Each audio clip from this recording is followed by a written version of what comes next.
Hi everyone, welcome to the Morning Miracles Challenge. My name is Laura Gabriel and it is a pleasure to have you here. What I have for you today is your first prompt. So for day one of Morning Miracles Challenge, I'm asking that you reflect on what I share here today and that you discuss it with your team. I want to share with you a mini sermon that really made a big difference for me. And it is by this man named Thomas Chalmers. And he's from the 1800s. This guy had this sermon called The Expulsive Power of New Affection. And expulsive means like to expel. Like if a kid gets expelled from school, it means that they're not allowed in anymore, right? So in 1 John chapter 2 verse 15, it says, "Love not the world, neither the things that are in the world. If any man love the world, the love of the Father is not in him." And he explained that naturally in our lives are really guided and controlled by a love for the world. That's like our default mode. So in the morning, that for us means that love of sleep.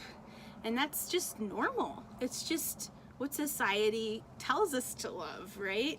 A love of coziness and warmth, a love for just doing what we feel, right? And we love a feeling of control, even when that means that we're hurting ourselves. We have a love for avoiding people. We have a love for staying shut in and closed off. It's a sort of control again. We love to not have to exercise. No one's telling us to, no one's forcing us to, so why would we, right? We love this ability to disappear in a sea of bed sheets, right?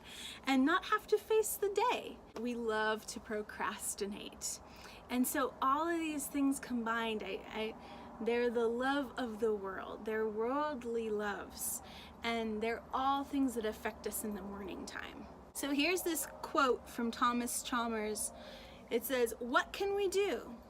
Resolve to do better, to try to convince ourselves that the world is not really so alluring.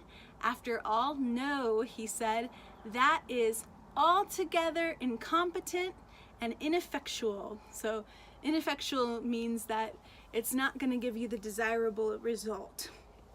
"For nobody can dispossess the heart of an old affection, but by the expulsive power of a new one.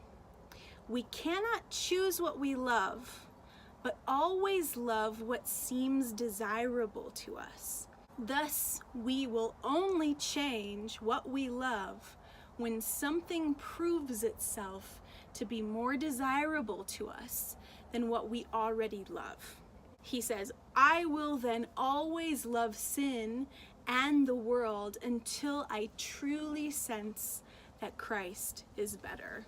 As you introduce yourself to your accountability teams, so tell us, what do you think will tempt you the most to stay in bed or to not complete all 6 steps of this challenge, or tempt you to drop out of the challenge, or tempt you to not check in or check in late, like at the end of the day? Ask yourself, why is God better than that temptation?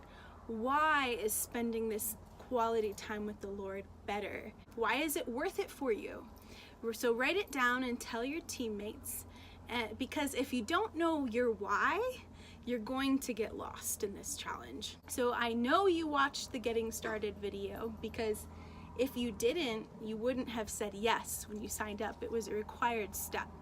So you know exactly what you were getting into when you signed up for this challenge, that you asked for accountability, you signed an accountability pledge, and the people who drop out, I think, are those who don't really know their why. God will always give you a way out of temptation. So it's not that the temptation is too strong. I just need you to know, why is Christ better than that temptation to break your accountability pledge? I can't wait to read your reasons. And I want to thank you for participating in the Morning Miracles Challenge. This is going to be a great month together, and I genuinely appreciate the fact that you are in it to win it. All right, sisters, so thank you for joining me, and I will see you tomorrow.